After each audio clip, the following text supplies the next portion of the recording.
Muy buenas noches, mi nombre es Claudia Alessandra Agudelo, estudiante de quinto semestre de Regencia de Farmacia de la Universidad Autónoma de Bucaramanga. En el día de hoy quiero hablar de las intoxicaciones producidas por medicamentos.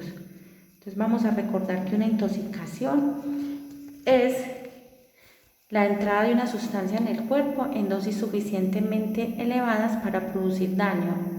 Todas las sustancias pueden ser potencialmente tóxicas dependiendo de las dosis suministradas. Las intoxicaciones se pueden clasificar según la magnitud de las complicaciones. Estas pueden ser severas, moderadas, leves. También de acuerdo a según las características de las apariciones. Estas pueden ser de efectos inmediatos o de efectos retardados. Algunas sustancias producen los efectos de manera rápida y otros se manifiestan después de cierto tiempo. Estas serían las que llamaríamos de efectos retardados. Otra de las clasificaciones de las intoxicaciones son las reversibles o las irreversibles.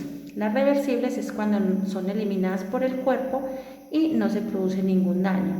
Y las irreversibles es cuando se crea un daño irreparable de acuerdo al órgano que afecte.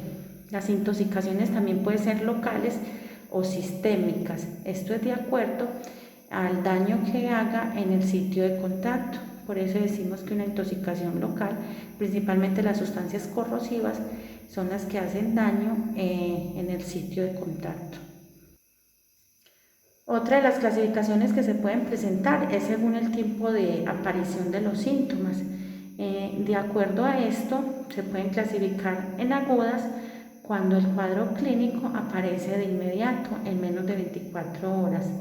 En subagudas, cuando los síntomas no aparecen de forma clara, los síntomas aparecen más retardados. Las crónicas, que son la consecuencia es de absorción continua o repetitiva, y como va siendo tan continua, entonces llega el momento en que se van acumulando todas estas sustancias tóxicas hasta producir unos efectos tóxicos graves. Otra de las clasificaciones es de acuerdo a la causa. Recordemos que las causas pueden ser de manera voluntaria o accidental. Las de manera voluntaria son las producidas intencionalmente, pueden ser como las suicidas o las que son los pacientes que se vuelven farmacodependientes.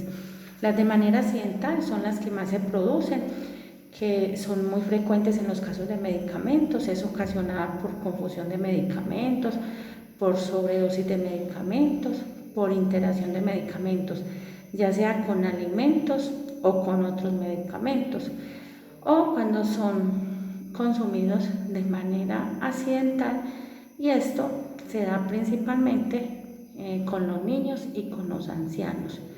Estas son las personas pues que de pronto tienen una ingestión accidental más recurrente.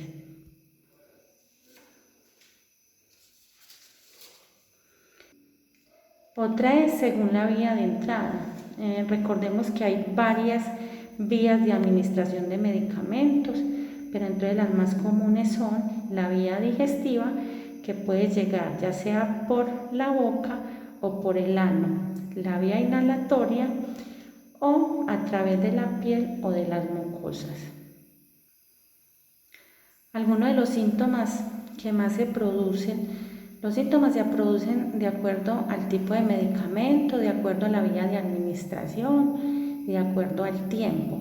Algunos de estos síntomas que se pueden producir son dolor de cabeza, mareos, náuseas, confusión, taquicardia, alteraciones también de la frecuencia respiratoria, somnolencia.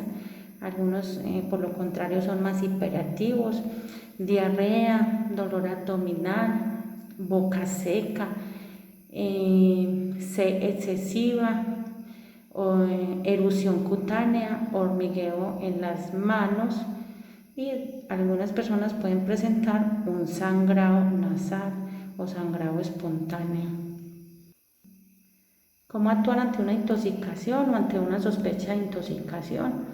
Lo que se debe hacer es actuar de manera rápida, pero manteniendo la calma.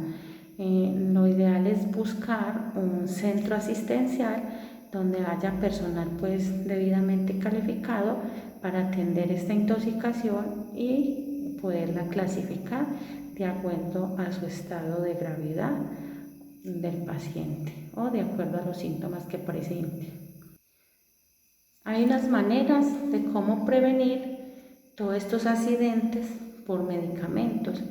Entonces, lo más importante es tener todas estas medidas de prevención, como son mantener los medicamentos en los envases originales, es lo más importante. Si de pronto tenemos que reempacar, lo debemos de hacer previamente rotulados pues estos envases. Evitar tener medicamentos en exceso, medicamentos que no necesitemos, estar verificando periódicamente la fecha de vencimiento, no mantener los medicamentos al alcance de los niños, realizar el suministro de medicamentos donde haya luz, donde podamos ver el tipo de medicamento, que cojamos el medicamento que sí necesitamos, el medicamento correcto. No automedicarnos es algo muy importante porque ahí es donde podemos producir intoxicaciones o podemos producir efectos adversos, porque no todos los medicamentos los podemos consumir las personas. Hay personas que presentan reacciones adversas a ciertos medicamentos, entonces esto por eso lo debe hacer es un médico. Tomar siempre los medicamentos a la dosis correcta, como esté prescrito por el médico, dosis correcta, la vía correcta, la hora correcta, para evitar sobredosificación. Muchísimas gracias.